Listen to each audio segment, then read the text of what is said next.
Hi, welcome back to the farm. My name's Roz, also known as Passion Flower, and you'll find me here each week talking about my farming and creative life. First, a disclaimer that I'm recording a little bit earlier this week. It is now Wednesday morning as I record, and I normally record on a Friday morning. So, being a little bit earlier, there are probably a little bit less to talk about, at least in terms of knitting and business stuff, because I'm missing out on 2 full days. I'm going to be away from the farm during the day for the next few days, and I'll talk about that next week. But until then, let's just jump in to what's been happening this past week.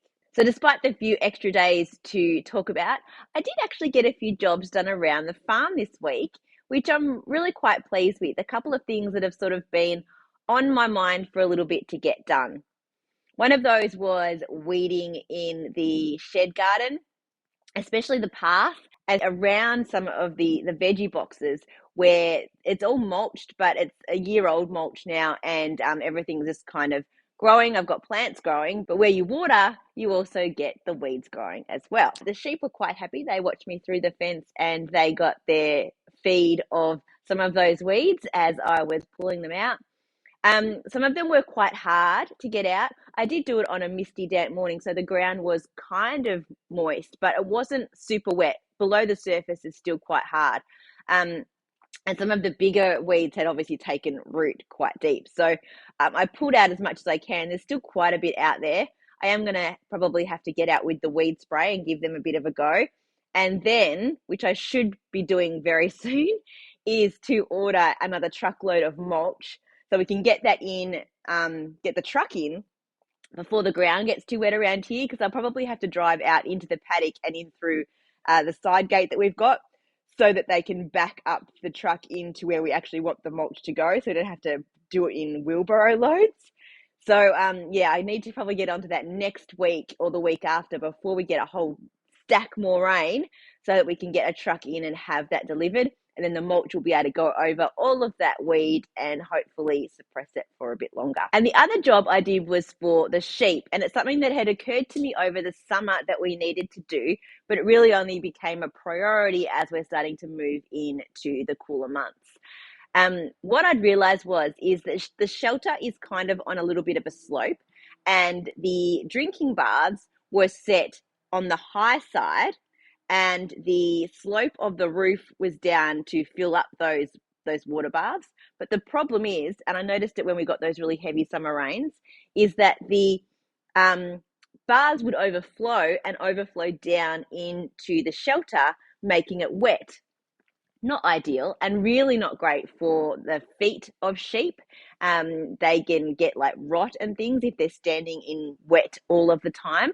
So I really wanted to make sure that for winter that their shelter was going to be reasonably dry. During summer, a little bit of water didn't matter because it dried out quite quickly. But in winter, it will stay and it'll become muddy, and it will just become a horrible shelter for them if it's not drained away properly. So we emptied both of the baths and moved one of them up to close to the corner of the fence line, so right beside the shed garden. So in summer, it will be much easier to fill because I won't have to drag the hose down into the paddock to actually fill the bath. I'll be able to just do it through the fence. So that is a really good solution for that as well. The other one we shifted across and then attached some guttering to the top of the shelter roof.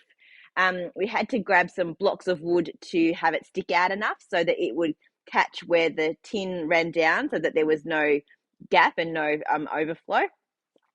Made sure that it was angled enough so that it had the right slope on it, so that the water is going to go the direction that we want it to go. And then the edge of the guttering then feeds down into the bath that we shifted across. So it looks like it's all working really well. We've had rain since we've done it, and it looks like the bath is filling well. It is tilted so that any overflow or runoff is going to go out behind the shelter and out into the paddock rather than down into the shelter. There probably will still be a little bit of runoff into the shelter, but nowhere near as bad as it would have been if we kept both of those baths the way that they were. It's also created by moving one of the barbs away and shifting the other one across. We've also created another little bit of extra shade and shelter for the sheep outside as well, because they can now sit up against that side where the bath used to be, and it provides shade during the summer, and they just like to lean up against things, so it'll be a nice little spot for them to sit. Today I'm wearing my Flax by Tin Can Knits. I started it on the 7th of July 2021 and I finished it on the 25th of July 2021. So it was a super quick knit. It is DK, it is Milpost Merino, the teal, and the light blue I had in my stash for a really long time that I bought at the Bendigo Sheep and Wool Show. And they just combined really well together for the striping. It is beautifully soft. It is nice and oversized and comfortable. I love the detail of the garter along the sleeves. You'll probably see me wearing this one quite a lot during the winter, so I won't be talking about it every time. I'll probably just put a little card up on the screen. It's one of the jumpers that I had been wanting to knit for a long time, and that I am now making sure that I wear, because that's what they're for, right? I've got all my jumpers stacked up in my wardrobe and I see them and I have to remember that I need to wear them and appreciate them because they're warm and comfortable and lovely. A bit more of the detail of the pattern. I knit the small size, but then I did some extra raglan increases under the arms just to give myself a little bit more space. I always find that this bit here for me tends to be a bit larger than the pattern calls for. It's just the way I like the fit of my jumpers. And the stripes are 11 rows of each colour. For a short week, I still have done quite a bit of knitting progress. I re-picked up my yellow brick rodeo that I'm knitting in the navy from Hobby Yarns. Last time I showed you, I had finished all of the slip stitches at the top and I had split for the sleeves. And I've done about half of the body now, I think. It's moving along quite quickly when I work on it. Being short sleeved, I'm probably not going to rush to finish it, but it is like knitting on a pair of socks. It is just round and round at this point. So if I want something mindless to keep my hands busy, that's less portable than socks, then this is my go-to. And I am still addicted to my hand spun Spectra scarf. It is now super long. I have done 62 wedges and the pattern calls for 78. Last week I was here and I've done all of this bit here. I am just getting in to where the blue and green are starting to blend together in my hand spun. I have finished the first ball of the drover and I've just added the second one. So this is a brand new one. Here's my hand spun ball now. You can see the green coming through and it's starting to be present in some of the plies here as well. So now I'm at that crossroads. That ball is still quite big, right? It's way more than 16 wedges of colour. So I'm going to have to decide if I just keep going or if I stop where the pattern says to stop. Okay, I haven't even tried this on, so let's have a look and see. It's going to probably strangle me because I've got two yarns attached. Let's see if I can do this. So if I pop this way, so it goes around once. Oh, it only goes around once and a bit. So I could do quite a little bit more.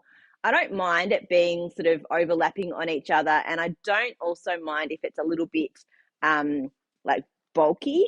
I do like scarves that make you feel all cozy and warm. So I could go at least another full wrap around. So I don't know. I'm just going to keep knitting, I think, for the time being and just enjoy how the colors are playing out. I don't think it'll be practical to knit all of the colors into one very, very, very long scarf, considering how long this is already.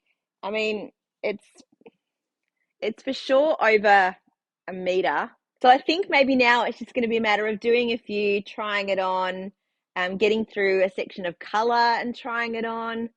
and seeing how it goes from there. As I said, I'm really loving knitting it, and I'm loving how it's actually looking in the pattern. And I just want to use all of this beautiful color. Maybe I shouldn't have started with all of the black that I had, but I do like how gradual it's changing. And I think wearing it, having done the very gradual color, will actually be quite stunning.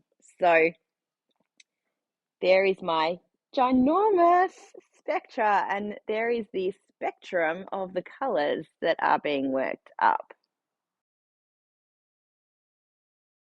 Well, that's it for another week. Thanks for spending some time with me. If you're enjoying these videos, please give me a thumbs up and subscribe to my channel, and look forward to seeing you next week on the farm. Bye.